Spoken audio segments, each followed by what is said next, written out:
پہنچا وہ آقا کی شفاعت پا گیا، راہ جنت کی دکھاتی ہیں سنہری جالیاں، راہ جنت کی دکھاتی ہیں سنہری جالیاں۔ آئیے، بہت ہی اچھے کلام مفتی سرفراز نوری صاحب قبلہ پڑھ رہے تھے، اب بہت ہی اچھے انداز میں ایک اور بیان سماعت ہمیں کرنا ہے۔ بلا تاخیر نعرہ تکبیر رسالت سے حضرت کا استقبال کر لیں۔ نعرہ تکبیر، نعرہ رسالت، مسلک اعلی حضرت، علماء اہل سنت۔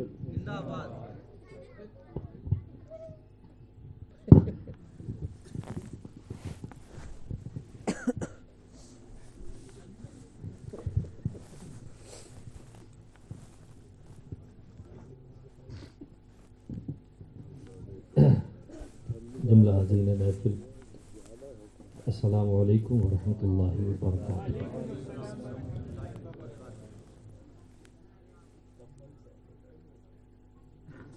الحمدللہ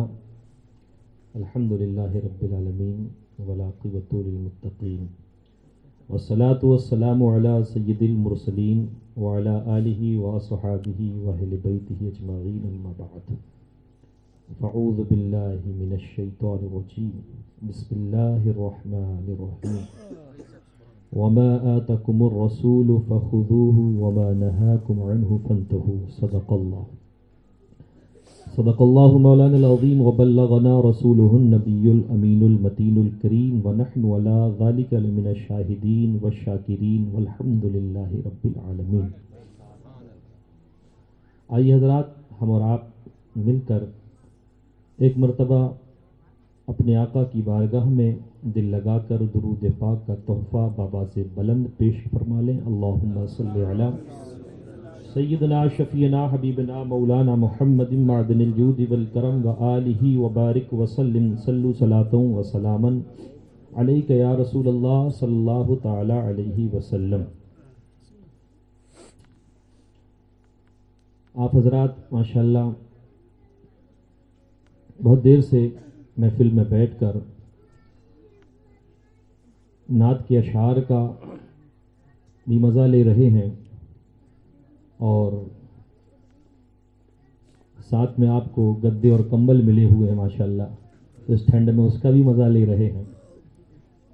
تو اسی مزے کے ماحول میں آئیے ہم اور آپ تھوڑی دیر اور آقا کی بارگاہ میں اپنی مدح سرائی کریں۔ دیکھیں، یہ محفل آپ بخوبی جان رہے ہیں کہ یہ محفل زیارت حرمین شریفین کے بعد شکرانے کے طور پر رکھی گئی ہے، شکرانے کے طور پر اس محفل کو رکھا گیا ہے، ورنہ اکثر ہمارے ہاں تو یہ ہوتا ہے کہ لوگ جب جاتے ہیں تب بس محفل کروا لیتے ہیں اور بات وہیں ختم ہو جاتی ہے نا۔ لیکن یہ ہے کہ آنے کے بعد، چونکہ پہلے تو ہم نے خوب الحمدللہ ان سے عقیدتیں اپنی دکھائیں، لیکن آنے کے بعد جب یہ عمرہ کر کے لوٹتے ہیں یا حج کر کے لوگ حاجی جب حج کرنے جاتے ہیں تب لوٹتے ہیں، تب پھر کمال ان کے اندر اور ہوتا ہے نا۔ پہلے گئے، ابھی تو جا رہے ہیں، ابھی تو پہنچے نہیں، تو ہم نے بڑی عقیدتیں پیش کر دی الحمدللہ، لیکن اب جب یہاں سے ہو کے آ گئے ہیں، وہاں کے مقدس مقامات دیکھ کر آئے ہیں، اپنے ہاتھوں سے مقدس جگہوں کو چھو کر آئے ہیں، اپنے آنکھوں میں وہاں کا نور بھر کر لائے ہیں نا۔ بہت سارے لوگ جاتے ہیں جو وہاں کے منظر صرف موبائل میں قید کر کے لاتے ہیں، لیکن چونکہ یہاں موبائل والا معاملہ ہی نہیں ہے تو سارے منظر اپنی آنکھوں میں اور دل میں بسا کر لائے ہیں نا۔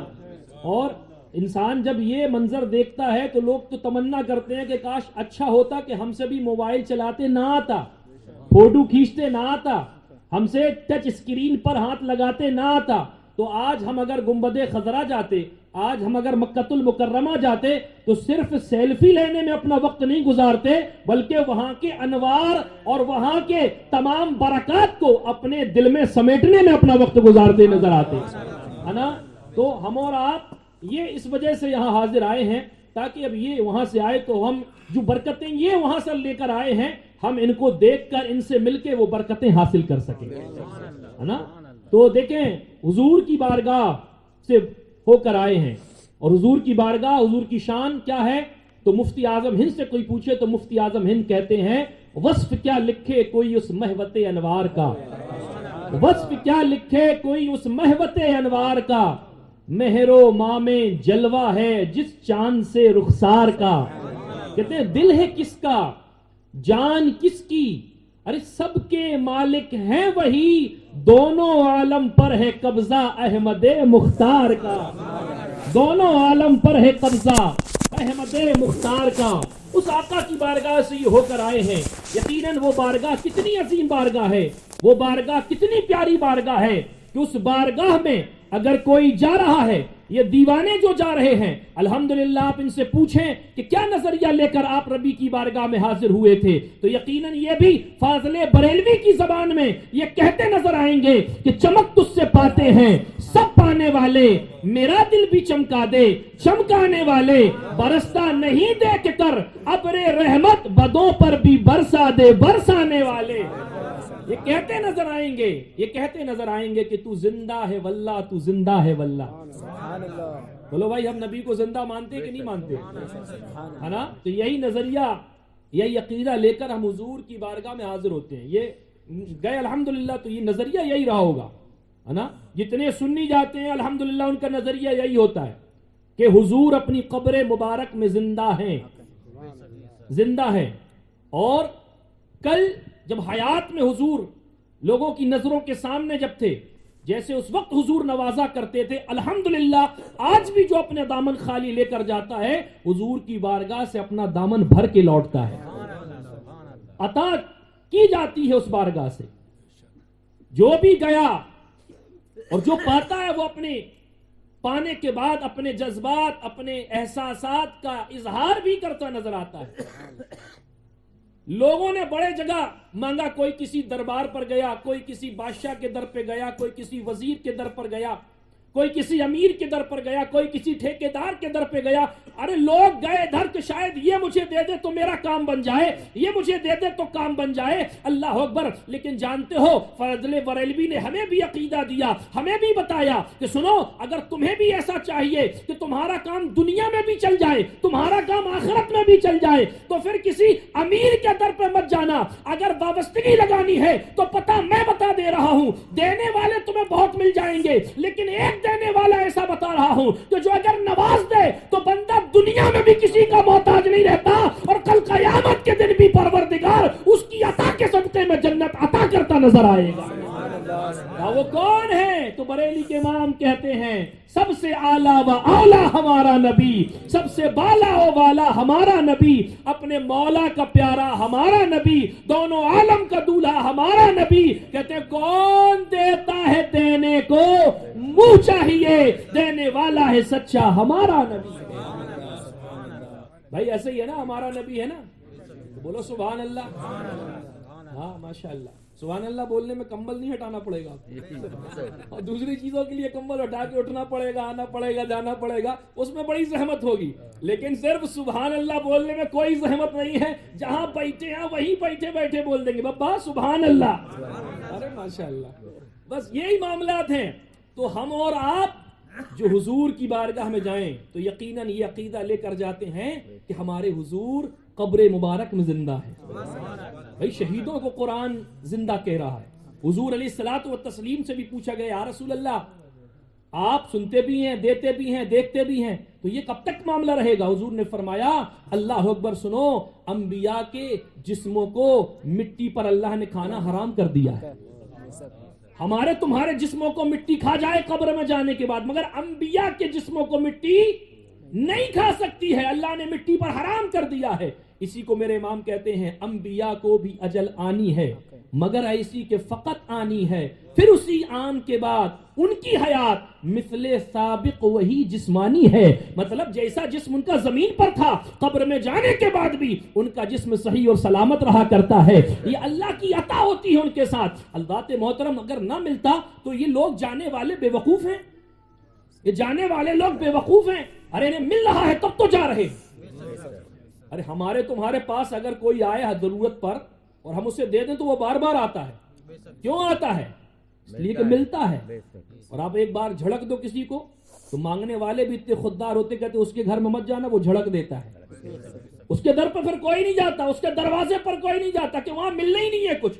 لیکن مدینے والے آقا تو اللہ اکبر کبیرہ کیسے کیسے انعام دے کے بلا رہے ہیں. کہہ رہے ہیں من زارا قبری وجبت لہو شفاعتی. اور ادھر ادھر جانے والوں اس کی باتوں میں مت لگو، آؤ میری قبر پہ آؤ. صرف دنیا میں تمہیں نہیں نوازا جائے گا. میرے آقا نے فرمایا جس نے میرے قبر کی زیارت کر لی میں اس کی شفاعت کروں گا، اور جس کی مصطفیٰ شفاعت کر دے وہ جنت میں داخل ہوتا نظر آئے. مصطفیٰ تو خود اعلان کر کے بلا رہے ہیں آؤ میری قبر پر میری زیارت کے لیے. ہائے ہائے، دنیا میں ہی مصطفیٰ کریم نے یہ اعلان کر دیا تھا جس نے میرے قبر کی زیارت کر لی میری شفاعت اس کے اوپر واجب ہو گئی، اب اسے نوازا جائے گا. اب دیکھیں وہی مدینہ شریف ہے جہاں سے ہو کر آئے. اب ذرا آپ ملاحظہ فرمائیں حضور نے کیسے کیسے انعام ہمیں دیے. ایک بزرگ مدینہ شریف گئے تو 2 فاقے ان پر گزر گئے. 2 وقت ایسے گزر گئے انہیں کھانا نصیب نہیں تھا. زمانے کی بات، غربت کا دور تھا. تو جب 2 فاقے ان کے اوپر گزر گئے، بھوک کی وجہ سے کھانا ملا نہیں، تو وہ کہتے پھر میں حضور کے روضے کی جالیوں کے قریب گیا، اور قریب جانے کے بعد میں نے کہا یا رسول اللہ میں آپ کا مہمان ہوں. کیا کہا؟ یا رسول اللہ میں آپ کا مہمان ہوں، میں آپ کے در پہ آیا ہوں.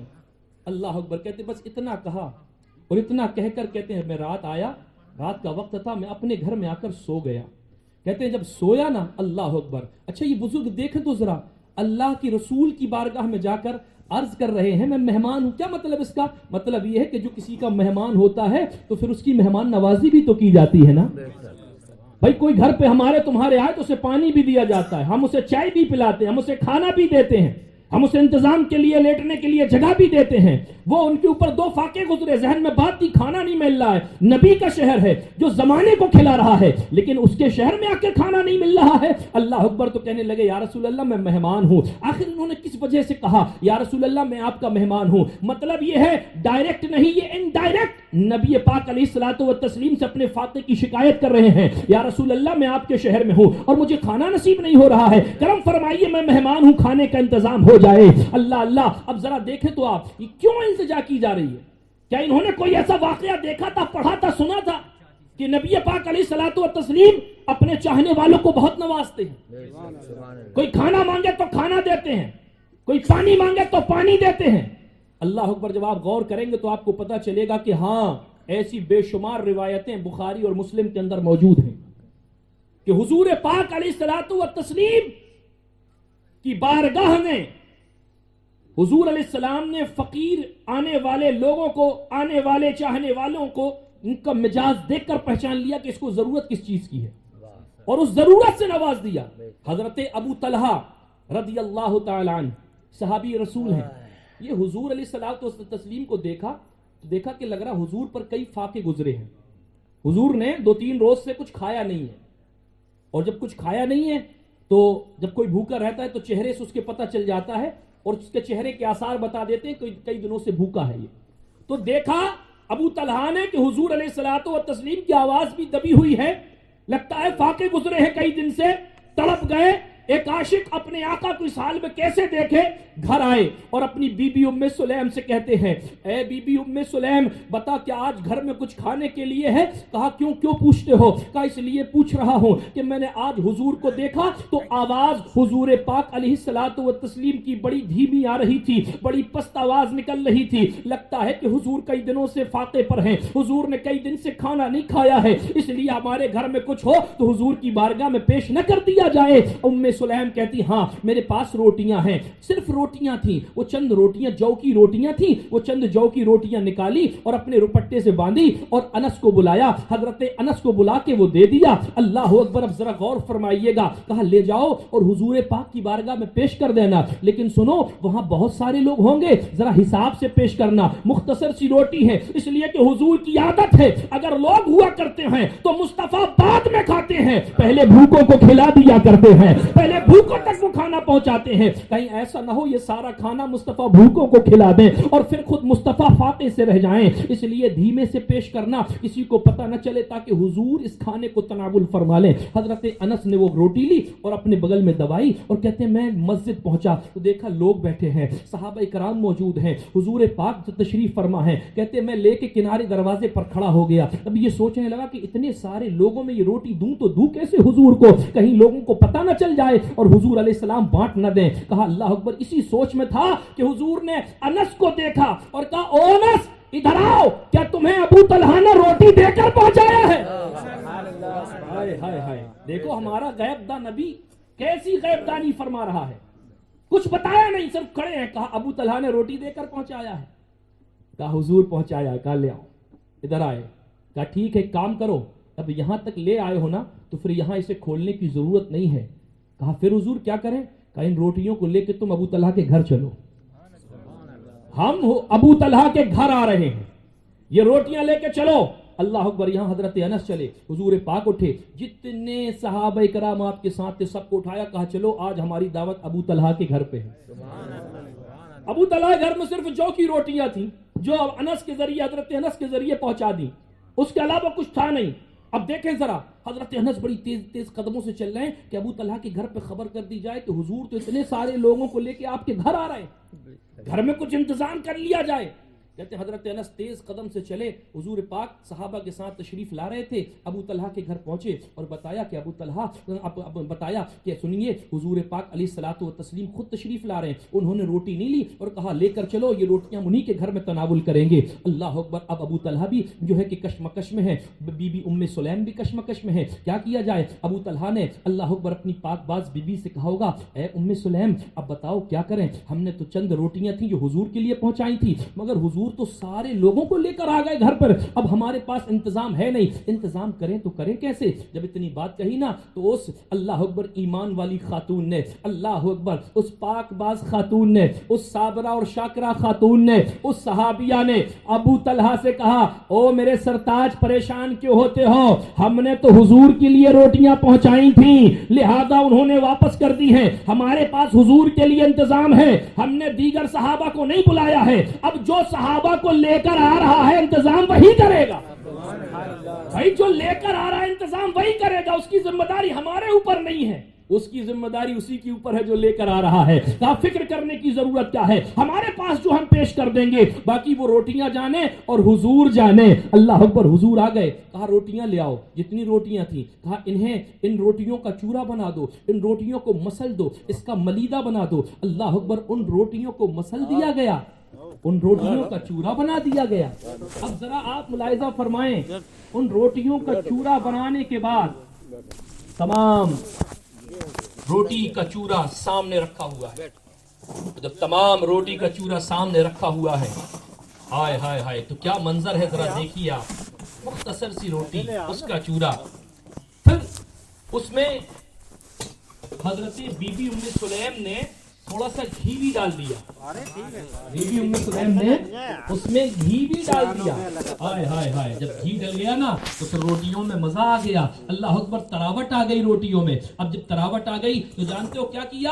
حضور پاک علیہ الصلوۃ والتسلیم نے 10 لوگوں کو اندر بلایا، سارے لوگوں کو باہر کر دیا گیا، کہا گنتی کے 10 لوگ اندر آئیں گے اور اس پر دسترخوان پر بیٹھیں گے اور جو اس پر روٹیاں ہیں، اس پر جو گھی ڈلا ہوا ہے، جو کی روٹی کھائیں گے اور واپس چلے جائیں گے۔ پھر 10 لوگ آئیں گے، تقریباً 80 لوگ تھے، 10 کر کے اندر آتے اور وہ چوریوں اور وہ روٹیوں کا جو چورا تھا جسے ہم اپنی زبان میں ملیدہ کہتے ہیں، وہ ملیدہ کھاتے اور کھانے کے بعد چلے جاتے، وہ 10 گئے دوسرے 10 آئے، ایسے ہی 80 لوگ آ کر کھا گئے۔ لیکن ابو طلحہ کہتے ہیں جو روٹیوں کا چورا تھا، جو ملیدہ تھا، جیسے پہلا تھا، اللہ اکبر، سارے لوگوں کے کھانے کے بعد بھی وہ ویسے کا ویسا رکھا رہ گیا ہے، اس میں کوئی کمی نہیں آئی ہے، بلکہ حضور پاک علیہ الصلوۃ والتسلیم کی برکت سے اس میں اتنی برکت ہوئی کہ 80 لوگوں نے پیٹ بھر کے کھا لیا، کھانا جتنا تھا اتنے کا اتنا باقی رہ گیا۔ اسی کو اللہ اکبر کہنے والوں نے کہا تھا، کہنے والوں نے کہا، بتانے والوں نے بتایا ہے نا کہ حضور پاک علیہ الصلوۃ والتسلیم کرم فرما دیں، اللہ اکبر، تو قلت میں بھی کثرت ہو جاتی ہے نا، اور چھوٹی چیز میں بھی وہ سب کو کھلا دیتے ہیں. تو حضور پاک علیہ الصلوۃ والتسلیم نواز رہے ہیں، جو بھی سامنے ضرورت مند ہے اس کی ضرورت کو دیکھ کر اس کی ضرورت کو پورا بھی کر رہے ہیں. تو میں آپ کو بتانا یہی چاہ رہا تھا کہ وہ جو بزرگ تھے مدینہ شریف میں جنہوں نے فاتح گزارا، انہوں نے اللہ اکبر کبیرہ یہ دیکھا کہ میں 2 دن ہو گئے، 2 وقت کے فاتح ہو گئے، میں بھوکا ہوں، حضور کا مہمان ہوں. حضور سے شکایت کر رہے ہیں، کہتے ہیں جب یہ معاملہ ہوا، کہتے رات میں گیا بستر پہ سو گیا، اور جب بستر پہ سویا نا تو کہتے میری سوئی ہوئی قسمت بیدار ہو گئی. کیسے بیدار ہو گئی؟ کہ حضور میرے خواب میں تشریف لے آئے. ہائے ہائے ہائے، کسی کے خواب میں حضور تشریف لا رہے ہیں اور آپ سبحان اللہ بھی نہیں بول رہے. ارے بول تو اسی ہو سکتا ہے اسی نسبت سے کبھی حضور ہمارے بھی خواب میں تشریف لے آئے. دیکھیں خواب میں تشریف لے آئے. اب جب تشریف لے آئے خواب میں تو کہتے ہیں حضور پاک علیہ الصلوۃ والتسلیم نے دیکھا، کہا فاتح سے کہاں؟ وہ کہتے ہیں خواب میں حضور نے ایک روٹی کے 2 ٹکڑے کیے اور ایک ٹکڑا مجھے کھلایا خواب میں ہی. کہتے ایک ٹکڑا میں نے خواب میں کھا لیا اور ایک ٹکڑا وہ میرے ہاتھ میں رکھ دیا. کہتے جب میں بیدار ہوا تو میں نے دیکھا کہ وہی آدھا ٹکڑا جو حضور نے خواب میں دیا تھا، بیدار ہوا ہوں تو وہ ٹکڑا میرے پاس موجود ہے، وہ ٹکڑا میرے پاس ابھی بھی موجود ہے. اللہ اکبر. تو حضور کی عطا دیکھیں، حضور کی نوازش دیکھیں. حضور اپنے قبر مبارک میں ہونے کے باوجود بھی در پہ جو سائل آ رہا ہے اس کی خواہشات کو پورا کرتے نظر آ رہے ہیں، اس کی جھولی کو بھرتا ہوا نظر آ رہے ہیں، اس کو عطا کرتے ہوئے نظر آ رہے ہیں. تو حضرات محترم، جیسے حضور کل نوازا کرتے تھے، آج بھی حضور در پہ آنے والوں کو نوازا کرتے ہیں. جو اس در پہ جاتا ہے اللہ اکبر اس کو اس کی تمناؤں کو پورا کر دیا جاتا ہے. اسی لیے تو اللہ فرماتا ہے میرا رسول جو تمہیں دے اسے لے لو. ہاں، وہ شریعت کی باتیں دیں اسے بھی قبول کرو، حضور کوئی تحفہ دے دیں وہ بھی لے لو، کوئی نوازشیں ہوں وہ بھی لیتے چلے جاؤ، اور اپنے اوپر رشک کرتے چلے جاؤ اللہ اکبر، اور اللہ کا شکر ادا کرتے چلے جاؤ کہ اللہ کے محبوب نے ہمیں نواز دیا. تو بس یہی سمجھ لیجئے کہ آج اسی شکرانے کے لیے کہ انہیں اللہ نے یہ سعادت نصیب فرمائی، حضور نے اللہ اکبر انہیں اپنے در پہ بلا لیا ہے، اسی شکرانے کے طور پر اس محفل کو سجا لیا گیا ہے تاکہ جو بھی اس محفل میں آئے اللہ اکبر وہ مدینہ شریف کے فیضان کو آج ان کے ذریعے سے لیتا ہوا چلا جائے. حضرات محترم، آپ ذرا ملاحظہ فرمائیں حضور کی شان کیسی عظمت والی شان ہے. جس در پہ ہو کر آئے ہیں نا، جس در پہ ہو کر آئے ہیں، ہمیں معلوم بھی ہونا چاہیے نا ہم کس در پہ گئے تھے. وہ نبی کیسی شان والا ہے، وہ نبی کیسی عظمت والا ہے، وہ نبی کیسی رفعت والا ہے، وہ نبی کیسی بلندی والا ہے. آپ جانتے ہو اس نبی پاک علیہ الصلوۃ والتسلیم کا تذکرہ آپ کر رہے ہیں جن کے اشاروں پر چاند ٹکڑے ہو گئے، جن کے اشاروں پر سورج واپس آ گیا، جن کے اشاروں پر اللہ اکبر پیڑ اپنے جڑ سے اکھڑا ہے اور اکھڑنے کے بعد حضور کے قدموں میں آ گیا ہے اور حضور کا کلمہ پڑھتے نظر آ رہا ہے. حضرات محترم، یہ حضور پاک علیہ الصلوۃ والتسلیم کی شان ہے. اللہ اکبر. ان کی شان دیکھنے کے بعد ہر غیرت والا، ہر ایمان والا اللہ اکبر کبیرہ انہیں اچھا کہتا ہوا نظر آتا ہے، ان کی تعریف کرتا ہوا نظر آتا ہے، ان کی مدح سرائی کرتا ہوا نظر آتا ہے، ان کے نعرے لگاتا ہوا نظر آتا ہے. حضرات محترم، وہ ہمارے آقا ہیں. جانتے ہو حضرت ابو الحسن خرقانی سے ایک مرتبہ پوچھا گیا کہ بتائیں آپ نے اپنے مرشد حضرت بایزید بستامی کو کیسا پایا، وہ کیسے تھے؟ جب پوچھنے والے نے یہ پوچھا کہ بتائیں آپ نے مرشد کو بایزید بستامی کو کیسا پایا، تو بزرگ نے فرمایا کہ میں نے اپنے مرشد کو ایسا پایا کہ جو انہیں دیکھ لے وہ دامن اسلام سے وابستہ ہو جائے، جو انہیں دیکھ لے. اللہ اکبر. کہا یار یہ معاملہ ہے. کہا ابو جہل نے تو حضور کو دیکھا مگر ایسا کوئی معاملہ کوئی واقعہ نظر میں نہیں آتا ہے، پھر کیا بات ہے؟ کیا بایزید بستامی کی شان حضور سے معاذ اللہ بڑی ہوئی ہے؟ کہا نہیں. کیا پھر بات کیا ہے؟ کہا خواجہ ابو الحسن خرقانی نے فرمایا بات اصل میں یہ ہے کہ ابو جہل نے میرے نبی کو نہیں دیکھا، ابو جہل نے تو محمد بن عبداللہ کو دیکھا تھا. ابو جہل نے تو عبداللہ کے بیٹے محمد کو دیکھا تھا, آمنہ کے بیٹے محمد کو دیکھا تھا, عبد المطلب کے پوتے محمد کو دیکھا تھا. اگر وہ نبی کو دیکھ لیتا تو وہ بھی نبی پر شیدا ہو جاتا. کہا دیکھا نہیں تم نے, ابو بکر نے نبی کو دیکھا تو شیدا ہو گئے, عمر نے نبی کو دیکھا تو شیدا ہو گئے, عثمان نے نبی کو دیکھا شیدا ہو گئے, علی نے نبی کو دیکھا شیدا ہو گئے. ارے جس نے صرف عبداللہ کا بیٹا سمجھ کے دیکھا وہ شیدا نہ ہو پایا, اور جس نے اللہ کا رسول سمجھ کے دیکھا ہے اللہ اکبر اس کے ہاتھ میں دامن اسلام آ گیا. تو یہ دیکھنے کا معاملہ ہے.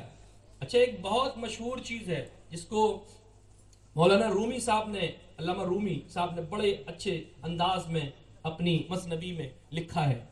وہ بڑے پیارے انداز میں کہتے ہیں یار ایک بار کسی نے ذکر کیا, بادشاہ کا دربار لگا ہوا تھا اور وہاں سے لیلا گزر رہی تھی. تو جو وزراء تھے قریب میں کھڑے ہونے والے, انہوں نے کہا بادشاہ سلامت, بادشاہ سلامت, دیکھیے وہ لیلا جا رہی ہے. یہ کون ہے لیلا؟ کہ یہ لیلا وہ عورت ہے جس کے پیچھے قیس نام کا ایک شخص دیوانہ ہو گیا ہے, جو اس کی محبت میں پاگل ہو گیا ہے. کہا اچھا, کہا اس لیلا کو میرے پاس بلاؤ, میں دیکھوں آخر اس کے اندر ہے کیا, کون سی خوبی اور خصلت ہے جس کی بنیاد پر ایک شخص کو اس نے اپنا دیوانہ بنا لیا.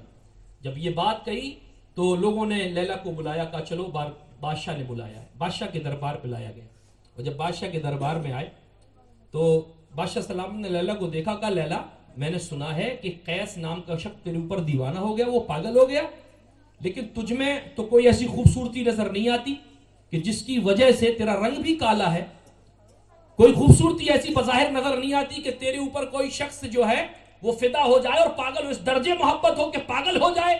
اللہ اکبر. جب اتنی بات کہی نا تو لیلا کہتی ہے بادشاہ سلامت تم مجنوں تو نہیں ہو نا, تمہیں اگر میرے حسن اور میری خوبی کو دیکھنا ہے تو پہلے مجنوں بننا پڑے گا, جب مجنوں بنو گے تب میرے حسن کو جان پاؤ گے.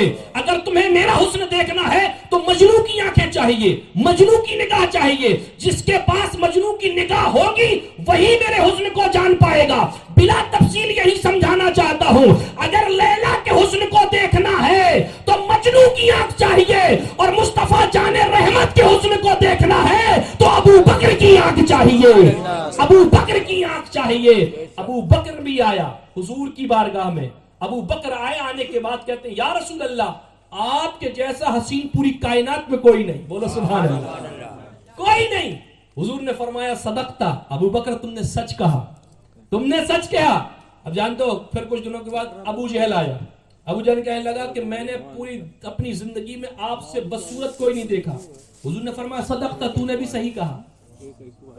اب صحابہ کہنے لگے یا رسول اللہ ایک وقت میں دونوں بات کیسے صحیح ہو سکتی ہے, یا تو کوئی خوبصورت ہو سکتا ہے یا کوئی بدصورت ہو سکتا ہے, ایک وقت میں دونوں چیزیں نہیں ہو سکتی. حضور نے فرمایا سنو میں مثل آئینہ ہوں.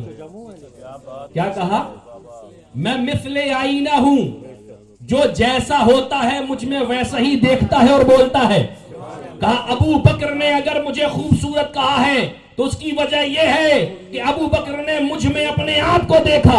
ابو بکر چونکہ خود خوبصورت ہیں تو انہیں میں خوبصورت نظر آیا, اور ابو جہل نے مجھ میں اپنے آپ کو دیکھا اور ابو جہل بدصورت تھا, اس وجہ سے اس نے مجھے بدصورت کہا ہے. تو پیارے جو جیسا ہوتا ہے حضور کہتے ہیں میں مثل آئینہ ہوں, اس کو ویسا ہی نظر آیا کرتا ہوں. تو میاں پتہ چل گیا اگر ہمیں اور آپ کو حضور کا حسن و جمال پڑھنا ہے تو وہ زمانہ تھا کہ ابو بکر کی آنکھ چاہیے. اگر بہت دور نہ لے جاؤں میں تمہیں ہندوستان میں ہی اگر کہوں تو یہ کہہ سکتا ہوں کہ یہاں رہ کر اگر کسی کی نگاہ سے حضور کا حسن دیکھنا ہے تو اعلیٰ حضرت والی آنکھ چاہیے, اعلیٰ حضرت والی آنکھ چاہیے, اعلیٰ حضرت عظیم البرکت. اللہ اکبر.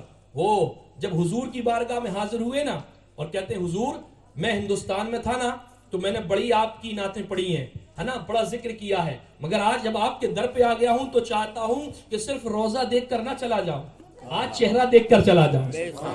بولو سبحان اللہ. کہا حضور چہرہ دیکھنے آیا ہوں. اور جب حضور نے کرم فرمایا اور قبر مبارک سے حضور پاک علیہ السلام نے نوازش فرمائی اور باہر تشریف لائے تو اعلیٰ حضرت عظیم البرکت نے اللہ اکبر حضور پاک علیہ الصلوۃ والتسلیم کا چہرہ دیکھا، حضور کا وجود پاک دیکھا، اور دیکھ کر کہتے ہیں اللہ کی سرتاب قدم شان ہے یہ، انسان نہیں انسان وہ انسان ہے یہ۔ اور قرآن تو ایمان بتاتا ہے انہیں، اور ایمان یہ کہتا ہے میری جان ہے یہ، ایمان یہ کہتا ہے میری جان ہے یہ، ایمان یہ کہتا ہے میری جان ہے یہ۔ حضرات محترم، یہ اس مبارک در سے آئے ہیں، اس نبی کی بارگاہ سے آئے جس کی شان بڑی عظمت والی ہے، جسے ہم اور آپ کچھ مختصر وقت میں بیان نہیں کر سکتے۔ یہاں تو لوگوں کی زندگیاں ختم ہو جائیں لیکن حضور کا ذکر نہیں ہو سکتا۔ خیر، اللہ کی بارگاہ میں دعا ہے کہ مولا تعالیٰ ہماری اس محفل کو اپنی بارگاہ میں قبول فرمائے اور ہم سب کو حضور کی عظمت سمجھنے کی توفیق عطا فرمائے۔